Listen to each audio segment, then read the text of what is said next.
सत्यनारायण कथा. पूर्वीच्या काळी नारद ऋषीने भगवान विष्णूंना विचारले, भगवान, कलियुगात जीवांना मोक्ष कसा मिळेल, त्याचे दुःख कसे दूर होईल. तेव्हा भगवान विष्णूने सांगितले, हे नारद, माझ्या सत्य स्वरूपाची पूजा करावी, ज्याला सत्यनारायणची पूजा म्हणतात. या पूजेमुळे भक्तांचे सर्व दुःख दूर होतात, संकटे नाहीशी होतात आणि इच्छित फळ प्राप्ती होते.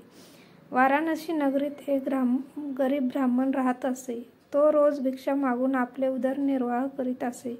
त्याच्या घरात कायम दारिद्र्याचे सावट होते.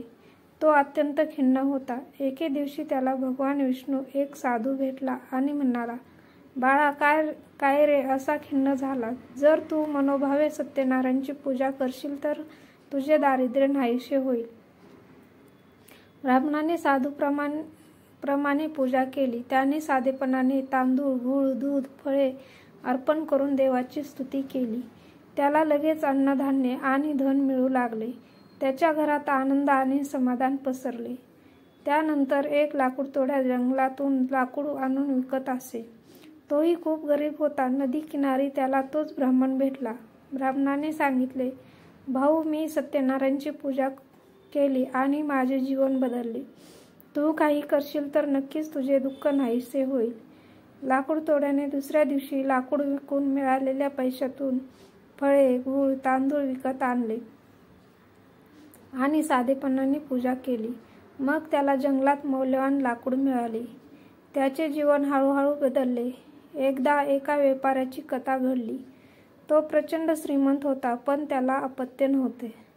एकदा प्रवासात त्याला ब्राह्मण भेटला आणि म्हणाला, सत्यनारायणची पूजा कर, तुला पुत्ररत्न मिळेल. व्यापाऱ्याने वचन दिले. काही काळानंतर त्याच्या घरी कन्येचा जन्म झाला. तिचे नाव कलावती ठेवले. पण व्यापाऱ्याने दिलेले वचन पाळले नाही. कलावतीने लग्न ठरले. लग्नाच्या दिवशी घर सजले, पाहुणे आले, वरात निघाली. पण सत्यनारायणची पूजा न केल्यामुळे देव रुष्ट झाले. व्यापाऱ्याचे जहाज बुडाले. त्याची सर्व संपत्ती नष्ट झाली. वरात अर्ध्यावरून परत गेली. व्यापारी संकटात सापडला. तेव्हा त्याला आपले वचन आठवले. त्याने प्रायश्चित्त करून सत्यनारायणची पूजा केली. त्यानंतर त्याचे सर्व दुःख नाहीसे झाले. जहाज परत मिळाले, संपत्ती मिळाली आणि मुलीचे लग्न सुखरूप पार पडले. त्यानंतर आणखीन एक घटना घडली. एका राजाला शिकारी दरम्यान ब्राह्मण भेटला. तो सत्यनारायणची पूजा करत होता. राजाने विचारले, ही कोणती पूजा आहे? ब्राह्मण म्हणाला, ही सत्यनारायणची पूजा आहे.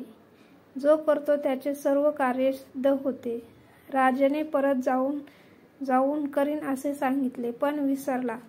त्याच्या राज्यावर शत्रूने आक्रमण केले. राजा हतबल झाला. त्यानंतर आठवले आणि भक्तिभावाने सत्यनारायणची पूजा केली.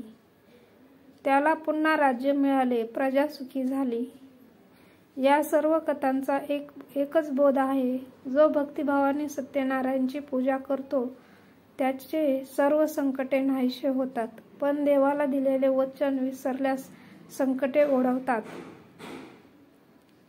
श्रद्धा, भक्ती आणि प्रामाणिकपणाने केली पूजा ही नेहमीच फलदायी ठरते. आजही प्रत्येक शुभ कार्यात नवीन कार्याच्या प्रारंभी केवळ घरातील शांतीसाठी सत्यनारायणची पूजा केली जाते. ही पूजा अत्यंत सोपी असूनही अत्यंत प्रभावी आहे. देव नेहमी भक्ताच्या प्रामाणिकतेकडे पाहतात, मोठ्या ऐश्वर्याकडे नाही. थँक्यू. धन्यवाद. कशी वाटली तुम्हाला सत्यनारायणची कथा? कमेंटमध्ये कळवा. लाईक करा, शेअर करा, कमेंट करा.